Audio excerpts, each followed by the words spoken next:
Hello guys, आज का हमारा टॉपिक है ज़ैंथीन ऑक्सीडेज एंजाइम, जो कि मॉलिब्डेनम ऑक्सोट्रांसफरेज एंजाइम का एक टाइप है, एक एंजाइम का, है ना। तो ऑक्सोट्रांसफरेज जो है वो दो वर्ड से मिलकर बना है, ऑक्सो एंड ट्रांसफरेज।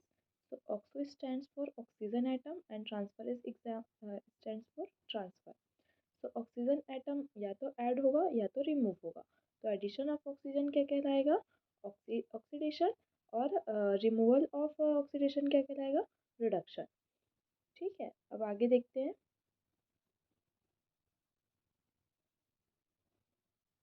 तो मेनली ऑक्सोट्रांसफरेज एंजाइम में जो है वो थ्री टाइप के एंजाइम्स आते हैं: DMSO reductase enzyme, xanthine oxidase enzyme and sulphide oxidase enzyme. जो ज़ैंथीन ऑक्सीडेज एंजाइम और सल्फाइड ऑक्सीडेज एंजाइम जो है वो दोनों एंजाइम ऑक्सीडेशन प्रोसेस को कैटालाइज करता है। ठीक है, तो जो ज़ैंथीन ऑक्सीडेज एंजाइम जो है वो क्या करता है? ज़ैंथीन का ऑक्सीडेशन करता है यूरिक एसिड में। और जो सल्फाइड ऑक्सीडेज एंजाइम जो है वो क्या करेगा? SO3 2- को SO4 2- में ऑक्सीडाइज करता है। अब आगे हम देखते हैं।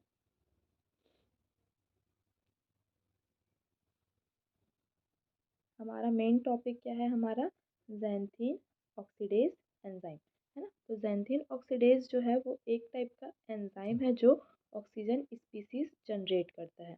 अब ऑक्सीजन स्पीसीज जनरेट करता है तो वो क्या करेगा? ऑक्सीडेशन करेगा। अब ज़ैंथीन ऑक्सीडेज जो है वो हाइपोज़ैंथीन का ऑक्सीडेशन ज़ैंथीन में करेगा। और ज़ैंथीन ऑक्सीडेज जो है इसी प्रोसेस को कैटालाइज करने का काम करता है। और फर्दर आगे जाके जो ज़ैंथीन है वो यूरिक एसिड में कन्वर्ट हो जाता है ऑक्सीडेशन प्रोसेस के थ्रू। और इसी ऑक्सीडेशन प्रोसेस को जो है वो ज़ैंथीन ऑक्सीडेज जो है वो कैटालाइज काम करने का काम करता है। इसे हम एक इस तरीके से भी देख सकते हैं। इसमें देखिए, हाइपोज़ैंथीन, ये हमारा हाइपोज़ैंथीन है। हाइपोज़ैंथीन जो क्या है, ज़ैंथीन में ऑक्सीडेशन हो रहा है और एक्सो एंजाइम यहाँ पर प्रेजेंट है ना। अब ज़ैंथीन जो है वो यूरिक एसिड में ऑक्सीडाइज हो जा रहा है या ऑक्सीडेशन हो रहा है उसका। और वो भी इसमें भी क्या है, एक्सओ एंजाइम जो है हमारा प्रेजेंट है और इस प्रोसेस को कैटालाइज करने का काम कर रहा है। अब हम आगे देखेंगे स्ट्रक्चर ऑफ ज़ैंथीन ऑक्सीडेज, है ना। स्ट्रक्चर ऑफ ज़ैंथीन ऑक्सीडेज, इसमें मेन जो सेंट्रल मेटल है वो क्या रहेगा? मॉलिब्डेनम रहेगा। और जो मॉलिब्डेनम रहेगा इस जो कि +6 ऑक्सीडेशन स्टेट में रहेगा। और ये ऑक्सीजन और सल्फर से बाइंड रहेगा दो साइड से। और इसका जो अदर साइड है वो जो है वो मॉलिब्डोटेरिन, एक मिनट, मॉलिब्डोटेरिन कॉम्प्लेक्स से बाइंड रहता है। अब हम आगे देखेंगे, इसमें थोड़ा सा थ्योरी ऐड करेंगे स्ट्रक्चर में। मोलर मास जो है वो 2,75,000 डाल्टन होता है। ये जो है वो 2 आइडेंटिकल सब यूनिट से इसमें से बना होता है या इसमें प्रेजेंट होते हैं।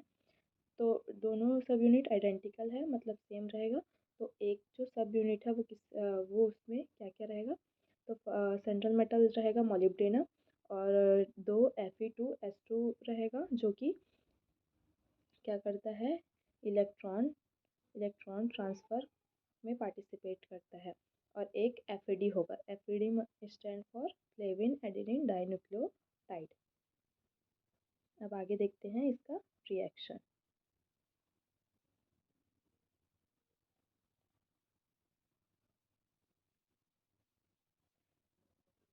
ये हाइपोज़ैंथीन का स्ट्रक्चर है जो कि ज़ैंथीन ऑक्सीडेज एंजाइम के प्रेजेंस में ज़ैंथीन में कन्वर्ट हो रहा है। यहाँ पे ज़ैंथीन आपको नीचे लिखना है, मेरे पास स्पेस नहीं था तो मैंने ऊपर लिख दिया है। ज़ैंथीन में ज़ैंथीन में ऑक्सीडेशन प्रोसेस के थ्रू ज़ैंथीन में कन्वर्ट हो रहा है। उसके बाद ज़ैंथीन जो है वो ऑक्सीडेशन प्रोसेस के थ्रू और ज़ैंथीन ऑक्सीडेज द्वारा कैटालाइज करने पर ये यूरिक एसिड में कन्वर्ट हो रहा है। अब आगे हम इसका डिटेल्ड मैकेनिज्म देखेंगे। अब यहाँ पे देखते हैं, यहाँ हमारा क्या है? ज़ैंथीन है और यहाँ पर हमारा एक्सो एंजाइम यहाँ पर प्रेजेंट है। अब देखिए, एक्सो एंजाइम का जो एक एक बॉन्ड है वो आकर नाइट्रोजन के साथ अटैच हो रहा है, नाइट्रोजन के साथ अटैच हो रहा है। अब आगे हम इसका देखेंगे। यहाँ पर देखिए, यहाँ पर पहले क्या प्रेजेंट था, हाइड्रोजन प्रेजेंट था। हाइड्रोजन जो है, यहाँ पर पहले हाइड्रोजन प्रेजेंट है। ये हाइड्रोजन क्या करेगा, सल्फर के साथ बॉन्ड बनाएगा और ऑक्सीजन यहाँ आकर बॉन्ड बनाएगा। ठीक है, ये देखिए, ऑक्सीजन यहाँ आकर बॉन्ड बना रहा है और हाइड्रोजन क्या हो गया, सल्फर के साथ ऐड हो गया है। अब आगे देखिए, हम इसमें क्या करते हैं, H2O ऐड करते हैं और H प्लस ऐड कर रहे हैं। तो H प्लस क्या करेगा, यहाँ पर ऑक्सीजन के साथ बाइंड हो जाएगा आगे और क्या बना लेगा, यूरिक एसिड बना लेगा। और जो H2O है यहाँ पर आकर OH2 के रूप में बाइंड होगा। आगे देखते हैं हम, ये देखिए, यहाँ पे यूरिक एसिड में ये OH आकर ऐड हो गया है और यहाँ पर जो हमारा एक्सो एंजाइम था उसमें OH2 आ गया है। अब ये क्या होगा, -2H प्लस, यहाँ माइनस है ना, ये दिख नहीं रहा होगा बट यहाँ माइनस है, -2H प्लस, यहाँ पे सल्फर का एक हाइड्रोजन रिमूव हो जाएगा और OH2 में से एक हाइड्रोजन रिमूव हो जाएगा। तो यहाँ पर देखिए, सल्फर फिर से अपने डबल बॉन्ड में आ गया है, और OH2 में से एक हाइड्रोजन रिमूव हो गया। उसके बाद एक H प्लस भी, यहाँ माइनस है ना, एक H प्लस भी रिमूव होगा और उसके बाद ये जो हमारा XO जो एंजाइम था वो एज इट इज़ हमें मिल जाता है। कैटलिस्ट का तो मतलब वही है कि वो एंजाइम जो है वो वापस अपने फॉर्म में आ जाएगा, तो इसलिए हमें वापस अपने फॉर्म में कैटलिस्ट जो है वो हमें वापस मिल गया। अब आगे हम इसका फंक्शन देखेंगे। फंक्शन, ये क्या करेगा, प्यूरिन का ब्रेक डाउन करने का काम जो है वो प्यूरिन एक्सो एंजाइम करता है। और ये क्या करता है, रिएक्टिव ऑक्सीजन स्पीसीज जनरेट करने का काम करता है। Reactive oxygen species like super oxide और हाइड्रोजन परऑक्साइड। जो एक्सो है वो यूरिक एसिड के प्रोडक्शन के लिए रिस्पॉन्सिबल है। तो जब ओवर प्रोडक्शन हो जाता है यूरिक एसिड का, तो दो डिसीज कॉज होते हैं, हाइपर यूरिसेमिया और गॉट करके। ठीक है, तो आई होप आपको ये टॉपिक समझ में आया होगा। Thank you for watching.